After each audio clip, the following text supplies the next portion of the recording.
திருவள்ளூர் அருகே 8 வயது சிறுமி வன்கொடுமை விவகாரத்தில் மேற்கு வங்கத்தைச் சேர்ந்த ஒருவர் தற்போது கைது செய்யப்பட்டிருக்கிறார். குற்றவாளியை சிறுமி அடையாளம் காட்டியதன் அடிப்படையில் தற்போது கைது நடவடிக்கை மேற்கொள்ளப்பட்டிருக்கிறது. கூடுதல் தகவல்களோடு செய்தியாளர் பார்த்தசாரதி இணைந்திருக்கிறார். அவரிடம் பேசலாம். பார்த்தசாரதி, மேற்கு வங்கத்தைச் சேர்ந்த ஒரு நபர் கைது செய்யப்பட்டிருக்கிறார். என்னென்ன தகவல்கள் எல்லாம் தெரிய வந்திருக்கு? விவரம் என்ன? அதாவது காயத்ரி, ஆரம்பாக்கம் 8 வயது சிறுமி போக்சோ வழக்கில் 5 லட்சம் ரூபாய் பரிசுத் தொகை அறிவிக்கப்பட்டு காவல்துறையால் தேடப்பட்டு வந்த நபர் தற்போது சூலூர்பேட்டை ரயில் நிலைய நடைமேடை எண் 3 அங்கிருந்த ரயில்வே போலீசாரால் அடையாளம் காணப்பட்டு கைது செய்யப்பட்டு கொண்டு வந்து ஆரம்பாக்கம் காவல் நிலையத்தில் விசாரணை மேற்கொள்ளப்பட்டு வருகிறார். அவர் எங்கு வேலை செய்தார், எப்படி ஆரம்பாக்கத்திற்கு வந்தார் என்ற அனைத்து விவரங்களையும் காவல்துறையினர் அவரிடம் துருவி விசாரணை மேற்கொண்டு வருகின்றனர். மேலும் இந்த விசாரணையின் போது அவர் தன்னுடைய குற்றத்தை ஒப்புக்கொண்டதாகவும் தெரிய வந்துள்ளது. இது குறித்து இந்த புகைப்படத்தை தற்போது பிடிப்பட்ட நபர் அதே உடையை அணிந்த நபர் என்பதால் அந்த புகைப்படங்களை அந்த குழந்தையின் பெற்றோருக்கு அனுப்பி வைத்து அது அடையாளம் காணப்பட்ட அந்த நபர் தான் என்றும் உறுதி செய்யப்பட்டுள்ளது. காயத்ரி, பார்த்தசாரதி இணைப்பில் இருங்க, நம்ம தொடர்ந்து பேசலாம். முன்பாக செய்தியாளர் கோகுல் நம்மோடு இணைகிறார். அவரிடம் பேசலாம். கோகுல், தற்போது மேற்கு வங்கத்தைச் சேர்ந்த ஒருவர் தான் இந்த சிறுமி வன்கொடுமை வழக்கில் தொடர்புடையவர்னு உறுதி செய்யப்பட்டு கைது செய்யப்பட்டிருக்கிறார். இப்போ என்னென்ன அடிப்படையில் காவல்துறையின் விசாரணை என்பது இனிமேல் தொடங்கும்? இந்த வழக்கினுடைய போக்கு எப்படி இருக்கும்? ஆரம்பாக்கத்தில் 8 வயது சிறுமி பாலியல் வன்கொடுமை செய்த முக்கியமான வழக்குல தற்போது குற்றவாளி கைது செய்யப்பட்டார். காவல்துறை அதை உறுதி செஞ்சிருக்காங்க. கைது செய்யப்பட்ட நபர் மேற்கு வங்க மாநிலத்தை சேர்ந்த நபர் என்பதும் தற்போதைய தகவலா இருக்கிறது. குறிப்பாக சிசிடிவி காட்சிகளின் அடிப்படையில் தான் இந்த வழக்கில் ஒரு முக்கிய ஆதாரமாக வைத்து காவல்துறை குற்றவாளியை தேடி வந்தாங்க.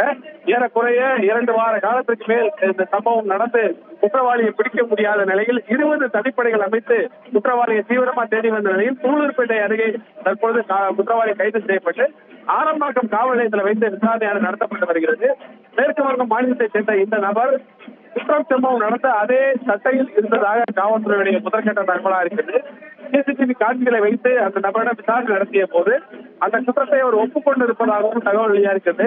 அதே போல அந்த குற்றவாளியுடைய புகைப்படத்தை அந்த பெற்றோரிடமும் சிறுமியிடம் காட்டிய போது அவர் அதை அந்த சிறுமியும் அந்த குற்றவாளியை அடையாளம் காட்டியிருப்பதாகவும் தற்போதைய தகவலா இருக்கிறது. தொடர்ந்து இந்த முக்கியமான வழக்குல குற்றவாளி கைது செய்யப்பட்டிருக்கிறார். மேற்கு வங்க மாநிலத்தை சேர்ந்த அந்த குற்றவாளியிடம் தொடர்ந்து இது குறித்து விசாரணையை காவல்துறை நடத்திட்டு வர்றாங்க. அடுத்த கட்டமாக இவர் எதற்காக வந்தார், என்ன தொழில் செய்கிறார், ஆரம்பாக்கம் என்ற அடிப்படையில் அவரிடம் வாக்குமூலங்கள் பெறப்பட்டு மீண்டும் அந்த சிறுமியிடம் அடையாளம் காட்டப்பட்டு அவர் நீதிமன்றத்தில் ஆஜர்படுத்துவதற்கு வாய்ப்பு இருப்பதாக காவல்துறையுடைய தகவலா இருக்கிறது. இப்போ பிடிப்பட்ட நபர் குற்றத்தை ஒப்புக்கொண்டிருக்கிறார். பாதிக்கப்பட்ட சிறுமியும் இவர்தான் அப்படின்னு அடையாளம் காட்டியிருக்கிறார். இந்த வழக்கில் குற்றவாளியை பிடிப்பதில் சவால்கள் நிறைந்திருந்தது அப்படின்னு பல கருத்துக்களும் விமர்சனங்களும் முன்வைக்கப்பட்டது. வழக்கு குறித்த பின்னணியை ஒரு முறை பதிவு செய்ய முடியுமா? இந்த சம்பவம் நடந்த பிறகு குற்றவாளியை பிடிக்கவில்லை என்ற ஒரு விமர்சனம் வைக்கப்பட்டது. குறிப்பாக அந்த குழந்தையுடைய உறவினர்களும் பெற்றோர்களும் கூட ஆர்ப்பாட்டத்தில் ஈடுபட்டாங்க, போராட்டத்தில் ஈடுபட்டாங்க. உடனடியாக 3 தனிப்படைகள் அமைக்கப்பட்டது. பின்னர் அது 8 தனிப்படையாக உயர்த்தப்பட்டது. பின்னர் 20 தனிப்படைகள் அமைத்து காவல்துறை குற்றவாளியை தேடி வந்தாங்க. குற்றவாளி வெளி மாநிலத்தை, குறிப்பாக ஆந்திராவிற்கு தப்பி சென்றிருக்கலாம் என்ற ஒரு தகவலும் சொல்லப்பட்டது. ஆந்திராவிற்கு தனிப்படை விரைந்தது. தொடர்ந்து ரயில் நிலையத்திலேயே வைத்து குற்றவாளி கைது செய்யப்பட்டிருப்பதாகவும், ஏற்கனவே குற்றவாளியை பற்றி தகவல் தெரிவித்தால் காவல்துறை தரப்புல சன்மானம் வழங்கப்படும் என்று குற்றவாளியுடைய தெளிவான புகைப்படத்தை எல்லாம் வெளியிட்டு காவல்துறை பொதுமக்களிடம் வேண்டுகோள் விடுத்த நிலையில தற்பொழுது குற்றவாளி கைது செய்யப்பட்டிருக்கார். சூலூர்பேட்டை அருகே இந்த குற்றவாளி கைது செய்யப்பட்டிருப்பதாகவும் தற்போது ஆரம்பாக்கம் காவல் நிலையத்தில் அழைத்து வரப்பட்டு அவர் விசாரணை நடத்தப்பட்டு வருவதாகவும் தற்போதைய தகவலா இருக்கிறது. தொடர்ந்து 2 வார காலத்திற்கு மேலாக காவல்துறை உயரதிகாரிகள், வடக்கு மண்டல ஐஜி உள்ளிட்ட உயரதிகாரிகளுடைய நேரடி விசாரணை மேற்பார்வையில இந்த குற்றவாளி கைது செய்யப்பட்டிருக்கார். கைது செய்யப்பட்ட குற்றவாளியிடம் அடுத்த கட்ட வாக்குமூலங்கள் ஏற்கனவே குற்றத்தை ஒப்புக்கொண்டிருப்பதாக தகவல் வெளியான நிலையில எதற்காக வந்தார், என்ன பணிபுரிகிறார், மேற்கு வங்க மாநிலத்திலிருந்து அவர் எவ்வளவு நாளா தங்கியிருக்கார், வேறு ஏதாவது குற்ற பின்னணி உள்ளதா என்ற அடிப்படையில் எல்லாம் அவரிடம் விசாரணை நடத்தப்படுவதாக காவல்துறையுடைய தகவலா இருக்கிறது. நன்றி கோகுல். இணைப்பில் இருங்க, தொடர்ந்து பேசலாம். செய்தியாளர் பார்த்தசாரதியும் நம்மோடு இணைப்பில் இருக்கிறார். அவரிடம் பேசலாம். பார்த்தசாரதி, இப்போ விசாரணையில் இவர்தான் உறுதி செய்யப்பட்டிருக்கிறது. இனி அடுத்த கட்டமாக காவல்துறை என்னென்ன நடவடிக்கைகளை மேற்கொள்வாங்க? இப்போ இந்த குற்றவாளி இந்த இடத்திற்கு எப்படி வந்தார் அப்படிங்கிறதும் ஒரு கேள்வியாக இருக்கிறது. அந்த சுற்று வட்டாரத்தில் இருக்கக்கூடிய பகுதிகளில் இது குறித்த விசாரணை அப்படிங்கிறது ஏற்கனவே தொடங்கப்பட்டிருக்கா? அதனுடைய நிலை என்ன?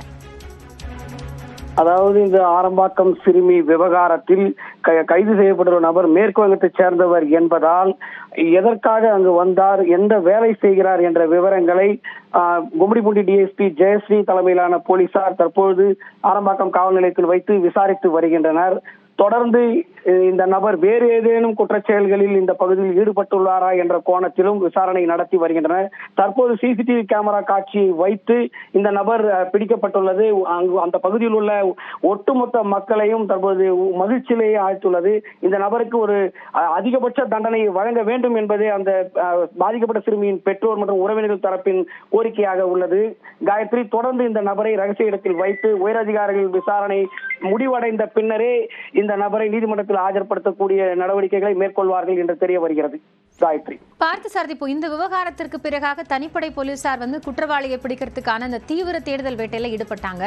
இன்னைக்கு சூலூர்பேட்டையில குற்றவாளி எப்படி கைது செய்யப்பட்டார், அதற்கு முன்பாக தனிப்படை காவலர்கள் எந்தெந்த பகுதிகள் எல்லாம் விசாரணையை விரிவுபடுத்தியிருந்தாங்க?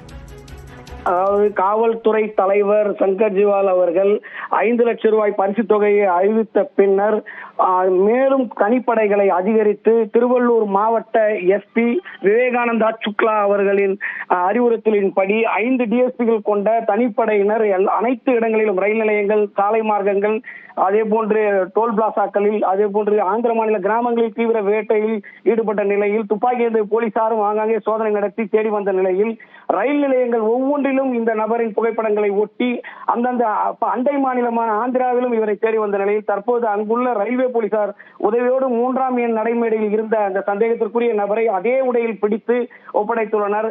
இந்த நபரை விசாரணை செய்து முழுமையான விவரங்களை தெரிவித்த பின்னரே இந்த நபர் எந்த நீதிமன்றத்தில் ஆஜர்படுத்தப்படுவார் என்ப அனைத்து விவரங்களையும் காவல்துறை மாவட்ட எஸ்பி விவேகானந்தா சுக்லா தெரிவிப்பார். காயத்ரி, பரபரப்பாக பேசப்பட்ட வழக்கில் முக்கிய குற்றவாளி தற்போது கைது செய்யப்பட்டிருக்கிறார். இதையடுத்து என்ன மாதிரியான நடவடிக்கைகள் எடுக்கப்படும் என்பதை பொறுத்திருந்து பார்க்கலாம். விவரங்களை வழங்கியமைக்காக நன்றி பார்த்தசாரதி மற்றும் கோகுல்.